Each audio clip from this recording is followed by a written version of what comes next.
खबर उधम सिंह नगर के सीमांत खटीमा से है, जहां NH 74 के किनारे प्रयास अस्पताल के निकटतम विगत कई वर्षों से कुछ कुम्हार परिवारों के द्वारा मटके घड़े हुए कुल्हड़ इत्यादि बेचे जाते रहे हैं। नगर पालिका के द्वारा बिना किसी सूचना के वहां से अतिक्रमण हटवाने का कार्य किया गया, जिसमें पीड़ित परिवारों का कहना है कि हमारे मटके, कूलर व मिट्टी से बने कई सारे बर्तन नगर पालिका द्वारा तोड़ दिए गए हैं, जिसमें हमें भारी नुकसान हुआ है। आज इसी बात को लेकर पीड़ित परिवार उप जिला अधिकारी खटीमा के समक्ष ज्ञापन लेकर पहुंचे, जहां जिला अधिकारी खटीमा को ज्ञापन देते हुए पीड़ित परिवारों ने आप बीती बताई। ज्ञापन का संज्ञान लेते हुए उपजिलाधिकारी रविंद्र सिंह बिष्ट द्वारा उन्हें आश्वासन दिया गया कि आगे से इस प्रकार की कोई समस्या पैदा नहीं होगी। वहीं उपजिलाधिकारी रविंद्र सिंह बिष्ट ने मीडिया से रूबरू होते हुए बताया कि मेरे द्वारा नगरपालिका अधिशासी अधिकारी खटीमा से वार्ता करते हुए कहा कि इनका जो भी नुकसान हुआ है उसकी भरपाई की जाए। यह एक शिल्प कला है जिसको इन लोगों ने जीवित रखा हुआ है। जैसे कि आप लोगों को जानते हैं कि इन दिनों लगभग प्लास्टिक का इस्तेमाल किया जा रहा है, उससे कहीं ना कहीं पर्यावरण को नुकसान है, लेकिन इनके मटके, गमले, गिलास, जो भी मिट्टी का बर्तन बना हुआ है वह कहीं ना कहीं शिल्प कलाकारी को जीवित रखे हुए हैं और यह एक शिल्प कला है। इसे जीवित रखना भी हमारा ही एक उद्देश्य है।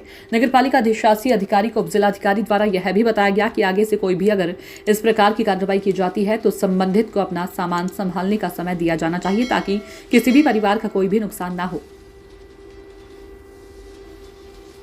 देखिए अशोक सरकार की रिपोर्ट।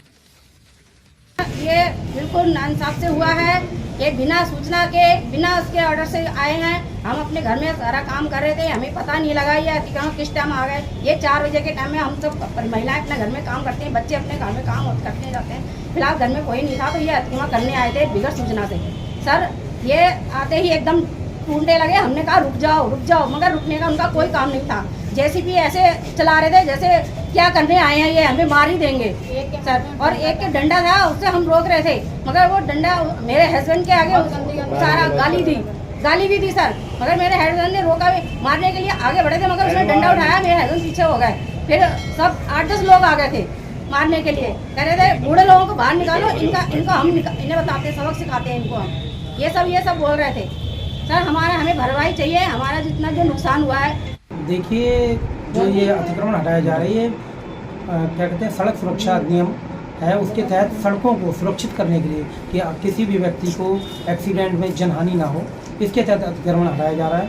और शिकायतें प्राप्त हो रही थी कि जो खरंजा रोड पे अतिक्रमण कर रखा है, इससे आवाजाही अवरुद्ध हो रही है।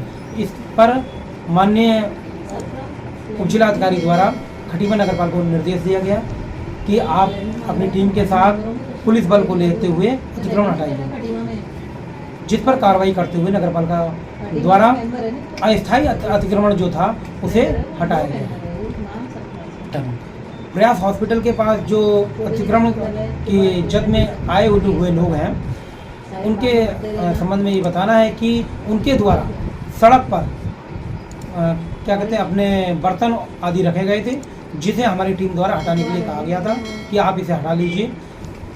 उसके बाद उनके द्वारा टीम से दुर्व्यवहार किया गया और बर्तनों को नहीं हटाया गया, जिस पर नगर पालिका कर्मचारी द्वारा उन बर्तनों को हटाने की कार्रवाई की गई।